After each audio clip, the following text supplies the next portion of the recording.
Hello दोस्तों। Dieting करने वाले लोगों को और डायबिटीज़ को कंट्रोल करने वाले लोगों के लिए शुगर की क्रेविंग एक बहुत इंपॉर्टेंट प्रॉब्लम होती है। अक्सर शुगर एक एडिक्शन की फॉर्म में आता है। ये ब्रेन के उसी सेंटर को एक्टिवेट करता है जिसको डोपामिन एक्टिवेट करता है, या जिससे नशा के दौरान डोपामिन एक्टिवेशन होता है, ये उसी सेंटर को एक्टिवेट करता है। इसलिए शुगर की या मीठी चीज़ों की भी उतनी क्रेविंग होती है, उतनी इच्छाएं या लालसा होती है जैसे कि एडिक्शन या कोई व्यसन करने वाली चीज़ों की या स्मोकिंग अल्कोहल की होती है। आज हम डिस्कस करेंगे कुछ यूजफुल टिप्स के बारे में जो इस क्रेविंग या एडिक्शन को कम करने में मदद करेंगे।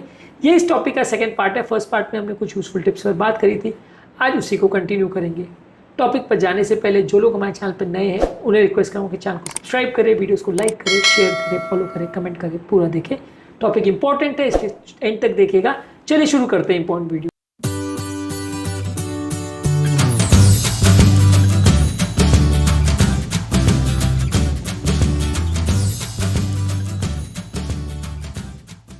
सबसे पहले ज़रूरी है कि जो भी खाद्य पदार्थ आप खा रहे हैं उसके बारे में खुद को एजुकेट करिए। कई बार शुगर आपके मुंह में चला जाता है, मीठी चीज़ें चली जाती है, आपको पता भी नहीं चलता है कि ये चीज़ों में शुगर ही था या शुगर का कोई ऐसा चीज़ था जो शुगर से भी ज़्यादा नुकसानदायक है।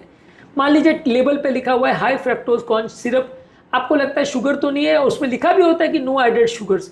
तो इस तरह की चीज़ों में आपको कंफ्यूज किया जाता है, और ये high fructose corn syrup sugar से भी ज़्यादा या चीनी से भी ज़्यादा खतरनाक होता है। माल्टोज है, कई बार सुक्रोज लिखा होता है, कई बार माल्टोडेक्स्ट्रिन लिखा होता है। ये सारी चीज़ें होती शुगर ही है, कई बार शुगर से भी ज़्यादा खतरनाक होती है, लेकिन इसको शुगर के सब्स्टिट्यूट के फॉर्म में यूज़ किया जाता है लोगों को बेवकूफ़ बनाने के लिए।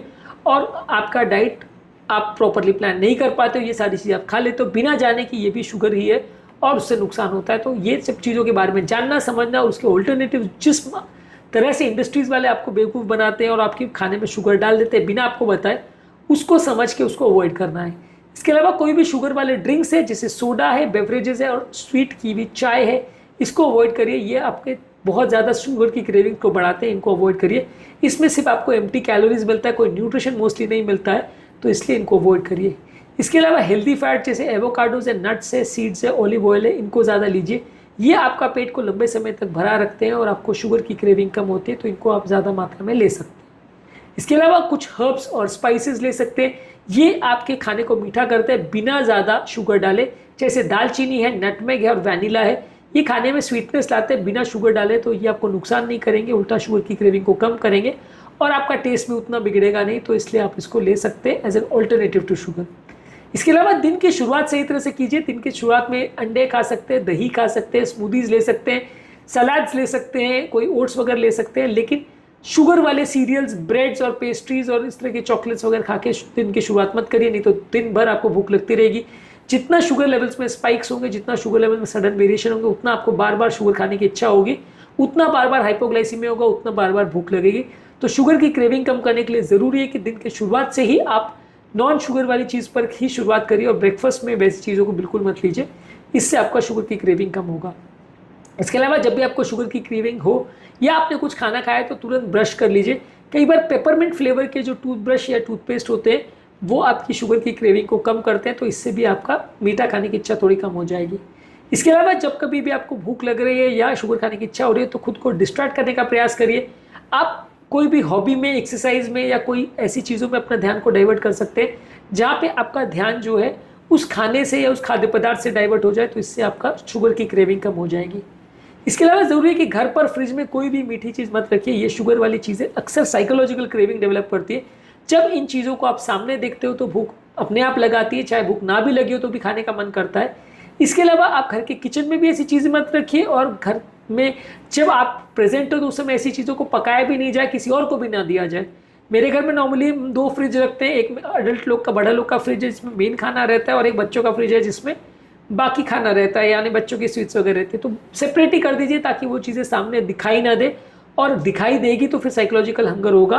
आप ऐसी जगहों पे, ऐसे मार्केट्स में भी ना जाए जहाँ बहुत ज़्यादा मिठाइयों की शॉप है या जहाँ बहुत ज़्यादा अच्छे पकवान बनते हैं जिनका आपको शौक है। वो मार्केट्स में जब आप जाओगे या वो जगहों पर जब आप ज़्यादा देर खड़े रहोगे तो अपने आप वो फ्रेग्रेंस आपको अपनी तरफ अट्रैक्ट करेगी और आपको खाने की इच्छा होने लगेगी। तो ऐसी जगहों से दूर ही रहिए, उन जगहों को अवॉइड करिए, जानबूझ के अवॉइड करिए ताकि आपकी शुगर की क्रेविंग कम हो जाए। इसके अलावा ऐसी चीज़ों में पेशेंस रखने की आवश्यकता है। ये सारी जो बुरी आदतें हैं वो एक ही दिन में चली जाएंगी, ऐसा नहीं होता है। ये सारी चीज़ों को धीरे धीरे करके प्रयास कर करके कम करना पड़ता है। शुरुआत में आपको ज़्यादा टाइम लग सकता है, ज़्यादा अच्छे रिजल्ट ना मिले, लेकिन धीरे धीरे करके इंप्रूवमेंट होगा, इसलिए पेशेंस रखने की आवश्यकता है। इसके अलावा कुछ सपोर्ट ग्रुप्स आप बना सकते हैं जहां लोग एक दूसरे को गाइड करें कि उन्होंने कैसे सक्सेस अचीव की और क्या क्या चीज़ों से उनको फ़ायदा मिला, क्या चीज़ों से उनको नुकसान हुआ। एक दूसरे की स्टोरीज, एक दूसरे के सक्सेस और फेलियर्स को सुन के कई बार मोटिवेशन मिलता है और आप बेटर वे में काम कर पाते हो। इसलिए एक सपोर्ट ग्रुप बना के रखें जिसमें आपस में लोग इंटरेक्ट कर सके और एक दूसरे को प्रेरित कर सके कि लोग अपना शुगर की क्रेविंग को बंद कर सके और उसके लिए कुछ अच्छे नुस्खे एक दूसरे से शेयर करें। इसके अलावा इंटरमिटेंट फास्टिंग एक बहुत अच्छा तरीका है जहाँ टाइम डिपेंडेंट आप फास्टिंग करते हैं, कई घंटों तक आप खाना नहीं खाते और इस दौरान आप सिर्फ पानी पीते हो, कोई भी मीठी या तीखी कोई भी चीज़ नहीं लेते हो। तो ये भी अपने ब्रेन के जो क्रेविंग वाले सेंटर है उसको कंट्रोल करने के लिए और ब्रेन की जो डोपामिन सर्ज है उसको कंट्रोल करने के लिए एक बहुत अच्छा तरीका है। बहुत सारे तरह के एडिक्शंस को ये कम करता है। इसलिए इंटरमिटेंट फास्टिंग अगर आप करते हो तो अपने आप आपकी शुगर की जो क्रेविंग है वो कम हो जाएगी। इसके अलावा कुछ डाइटरी सप्लीमेंट जैसे मैंगनीज, क्रोमियम और एल ग्लूटामिन आते हैं, ये भी ब्लड शुगर लेवल्स को कंट्रोल करने में मदद करते हैं। ये सप्लीमेंट्स को आप ले सकते हैं या इनसे बनी हुई चीज़ों को ले सकते हैं। ये भी आपकी भूख को शांत करते हैं और आपकी क्रेविंग को कम करते हैं और आपकी शुगर खाने की इच्छा को कुछ कम करते हैं।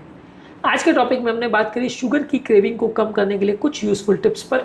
उम्मीद करूंगा कि आज के टॉपिक में कुछ नई बातें जानने को मिली होगी। शुगर की क्रेविंग के क्या फीचर्स होते हैं और क्रेविंग अपने आप में होती क्या है, कैसे होती है, क्या क्या ट्रांसमीटर्स पर डिपेंड करती है, कैसे आप इसे कंट्रोल कर सकते हो, इस पर और भी हमने वीडियोस किए, इनको जरूर चेकआउट करें। एडिक्शन पर भी हमने अलग अलग वीडियोस किए, इनको भी जरूर चेकआउट करें।